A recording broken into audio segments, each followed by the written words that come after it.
People. Que pasa, say what they do. Now, the first thing that is popping in the news, and it is coming straight out of St. James, Montego Bay, we are speaking about Fairview to be specific. And based on information from the Popo, it is that a man, a Rasta man, and his name is Kemar Archer, he gained access to the roof of the Scotia Bank in the place, and people, he threatened that he is going to jump and end it all. Now, when people heard that, they were thinking that this man is off his rockers, he is kind of cuckoo, and people, when them say a Rasta man, it does not necessarily mean that this person is beating all sorts of kettle drum and also praising Haile Selassie. It means that it can be a man that is basically off him head and have some dreadlocks.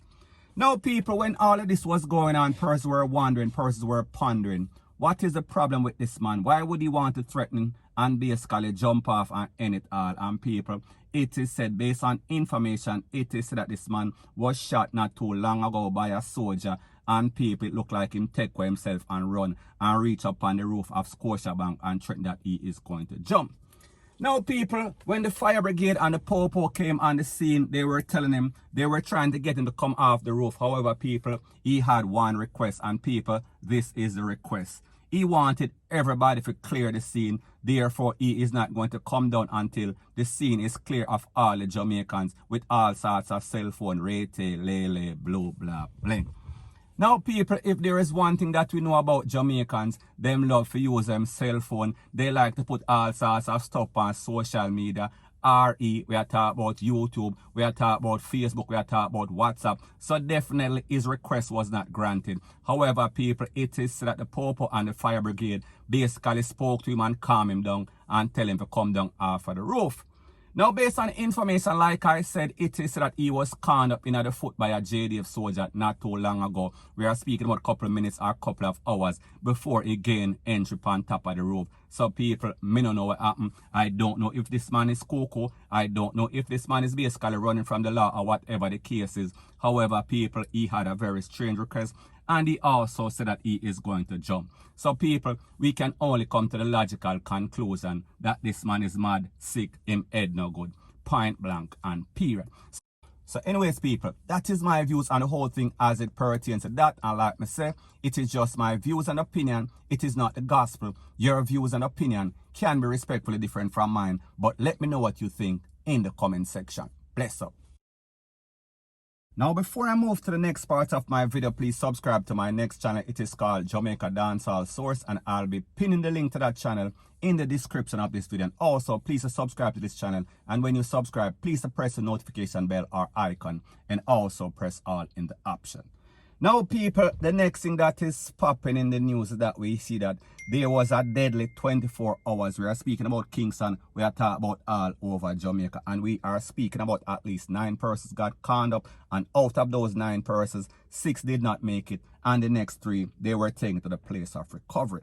Now, in the first incident, we are speaking about a place called Almantown. And people, if you know anything about Almantown, they've been going back and forth. There's all sorts of gang activity. And as a matter of fact, on one occasion, the church tried to intervene. However, the gangsters them tell the church people, them, leave it alone. We love war. When we are warring, don't intervene. So anyways, people, in the first instance, like I said before, in Almantown, it is said that 5 persons pick up tack. And out of those 5, 2 did not make it. And this occurred on a place called Prince of Wales Street. And people, based on the information, it is said that a group of persons were standing on the street when 2 set of men in a 2 different kind of car roll up on the spot and start blaze up the place with all sorts of high-powered rifle. And after the smoke clear, we are talking about 5 of them. And people, like me say, it was not pretty. Now, people, this comes to something that I've always spoken about. Stop hanging out on the street, especially whenever you live in any sort of garrison. Especially when you live in any sort of volatile era, especially when this place is like a volcano. It stays dormant for a little while and then afterwards it erupts. And like me said, people, those who feel to understand and see the reason and see that whatever you do, don't do the same thing over and over and expecting a different result, because it is called insanity. Now, people, like I said, this place has been going back and forth for years. And people, they might cool down for a 2 months or a 3 months. However, when it get hot, we are speaking about volcano, we are talking about magma lava, point blank and period. Let me look before police come over.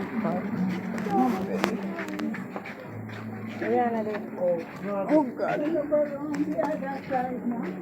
All right, Mama. Where you walk? Yeah, we're not come back. Yeah, we now come back.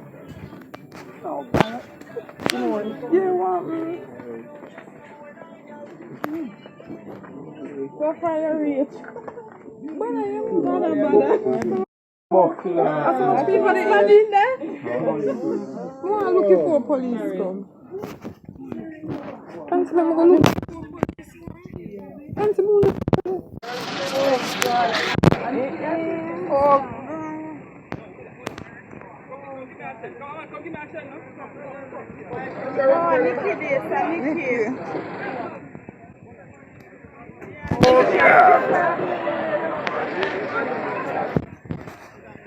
Now, in the next part of the deadly rampage continues, we are speaking about in a place called Olympic Gardens. And based on information from the Popo, it is that a woman, a mother and their daughter, we are speaking about 52-year-old Elia Pasco and also 32-year-old daughter Latoya Pasco, they were gunned down by some gunman at about 11 p.m. Now, people, like I told you before, these persons, they are equal opportunity shotter. They don't care if you're a woman, if you're a mother, if you're a granny, if you're a picnic, any and everybody can get it. Once a hit is set out, once a dancer, listen, this person has to go, that person has to go. And whether are you and your family, your sister, your son, whatever the case is, them are going to take you out. So people like the Popo said, there is no motive. However, people, we understand that wherever there is smoke, there is always some sort of fire. So therefore, there has to be something behind this. Nobody knows. The Popo did not say, or they don't want to divulge, or better yet, I don't think that they even know. However, people, like we say, when them people are upon them rampage, they are always on a rampage. So people, we are speaking about 5 and then 2 more. So we are talking about 7 so far, point blank and period. So anyways, people, that is my views on the whole thing as it pertains to that. And like I said, it is just my views and opinion. It is not the gospel. Your views and opinion can be respectfully different from mine. But let me know what you think in the comment section. Bless up. Now, in the next part of the deadly rampage continues, we are speaking about a place called Exchange. We are talking about St. Anne. And it is said that 2 men were taken out by some gunman. And we are speaking about 29-year-old Kevin Rattigan and also 62-year-old Anthony Bailey. And based on the information from the Popo, it is said that the men were sitting under a tree when some gunman rolled up and just started to explode all sorts of can upon them. And it is said that these 2 men, them tried to take with themselves. However, they were chased and conned up and they did not make it. They were taken to the place of recovery. So people, the moral of the story is this. We are speaking about a 24 hours that is deadly. And people, what is even more disturbing is that Jamaica has seen many of these 24 hours. However, people, this ranks up there with the worstest of them, because we are talking about 9 people get caught up, and out of that 9, we are speaking about 6 is gone. So we're speaking about 66%, and the other 3, they were taken to the place of recovery. And people, in all of these places, we are speaking about volatile communities. So people, may just say, it seems as if the whole of Jamaica is a hotbed. It seems as if the whole of Jamaica is a garrison. It seems as if the whole of Jamaica is basically gone to the dogs. Point blank and period. Now people, when we look at all 3 cases, we are speaking about Almantown, we are speaking about Olympic Gardens, and we are also speaking about Exchange in a St. Anne. We see that it is the same old, it is the same old story. In most cases scenario, there is no sort of motive. However, the motive is always madness. So therefore, we see that in Almantown, 5 persons, it seems as if it was a random act. However, people, you understand that place has been going back and forth. So therefore, there's always been all sorts of gang rivalry. And as it pertains to Olympic Gardens, people, the same thing can be said. And people, this seems more like a hit, because based on the fact that it is a mother and daughter. So people may just say anything can be the motive, it can be madness, it can be revenge, it can be gang rivalry, nobody knows. And especially in an exchange, we saw that these 2 men were chased down. So therefore, we can only assume that it is some sort of hit. However, people, like I've always said, leave it up to the Popo to do their investigation, and then them can come to the logical conclusion and get to the bottom of this. point blank and period. So anyways, people, that is my views on the whole thing as it pertains to that. And like me say, it is just my views and opinion. It is not the gospel. Your views and opinion can be respectfully different from mine. But let me know what you think in the comment section. Bless up.